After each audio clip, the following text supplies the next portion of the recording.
রাজনৈতিক আলোচনা, ওয়াজের ময়দানে গিয়ে রাজনৈতিক আলোচনা করা যাবে না, এই যে কথাটা আমরা এর আগে অনেক শুনেছি। তো সেই যাদের কাছ থেকে শুনেছি তারা এখন চুপচাপ আছেন, নীরব আছেন। এখন যারা অ্যাক্টিভ আছেন তাদের ভিতর থেকেও আস্তে আস্তে এই ধরনের কথা চলে আসতেছে।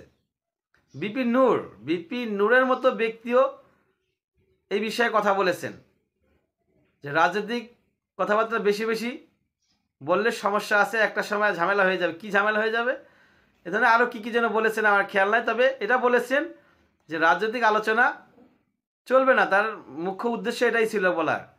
এবং আরও অন্যান্য লিডাররা আমরা দেখি এই ধরনের কথা বলে থাকেন যে রাজনৈতিক আলোচনা চলবে না। কোথায়? ওয়াজের ময়দানে।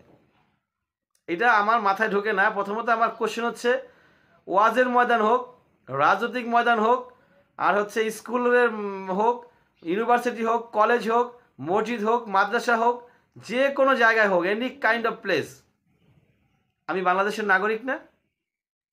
আমি তো বাংলাদেশের নাগরিক। তা আমি যেহেতু বাংলাদেশের নাগরিক, স্বাধীন বাংলার স্বাধীন নাগরিক, আমি কোন জায়গায় কি কথা বলবো সেটা তো আমার, সেই স্বাধীনতা তো আমার আছে। সেই স্বাধীনতা আমার আছে না? আমাকে আপনি বলতে পারেন কখন?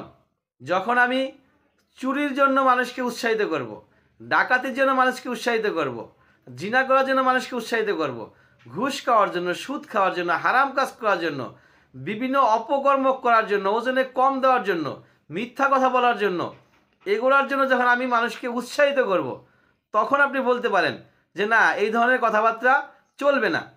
সেটা হোক ওয়াজের ময়দান, সেটা হোক রাজনৈতিক ময়দান, সেটা হোক স্কুল, কলেজ, ইউনিভার্সিটি, মসজিদ, মাদ্রাসা, রাস্তাঘাট, দোকানপাট, যে কোনো জায়গায়। বাট আমি যখন সত্য কথা বলবো, আমি যখন ন্যায়ের কথা বলবো, তো সেই কথাটা বলার অধিকার অবশ্যই আমার আছে, সেটা আমি যেখানেই বলি, আছে না? কারণ আমি বাংলাদেশের নাগরিক। এখন ওয়াজের ময়দানে গিয়ে রাজনৈতিক আলোচনা করা যাবে না। ওয়াজ মানে কি? মানুষকে ইসলাম সম্পর্কে বোঝানো, মানুষকে ইসলাম সম্পর্কে বোঝানো, ধর্ম সম্পর্কে বোঝানো, কোরআন সম্পর্কে বোঝানো, হাদিস সম্পর্কে বোঝানো, এটাই তো ইসলাম, আর এটাই তো ওয়াজ।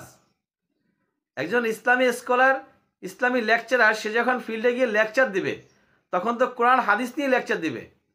তো নবী মোহাম্মদ সাল্লাল্লাহু আলাইহি সাল্লাম তিনি কি রাষ্ট্রপতি ছিলেন না?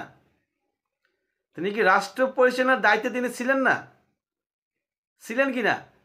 সর্বকালের সেরা মানুষ প্রফেট মোহাম্মদ সাল্লাল্লাহু আলাইহি সাল্লাম, তিনি কি রাষ্ট্র পরিচালনার দায়িত্বে ছিলেন?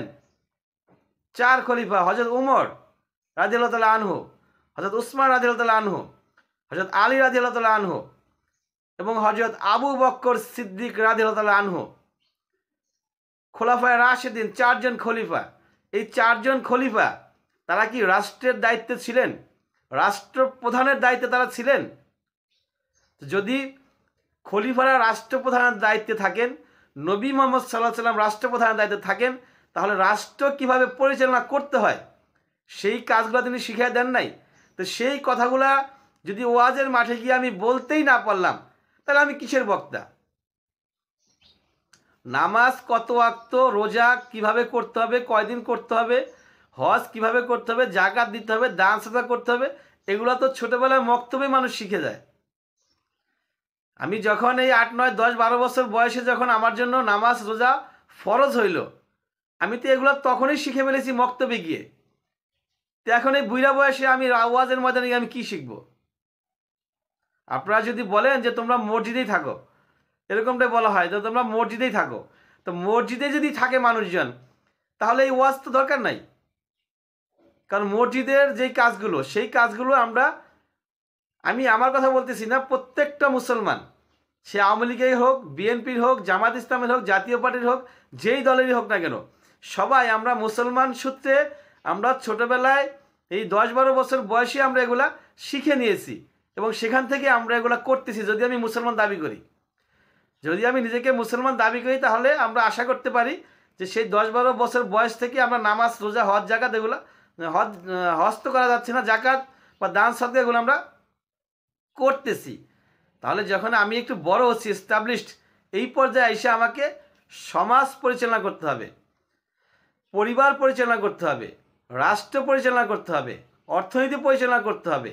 আর এগুলা পরিচালনা করতে গিয়েই রাষ্ট্রের কথা চলে আসবে, রাজনীতির কথা চলে আসবে। আর সেটা যদি আমি বলতে না পারি, জানতে না পারি, শিখতে না পারি, তাহলে তো আমি হতভাগাই রয়ে গেলাম।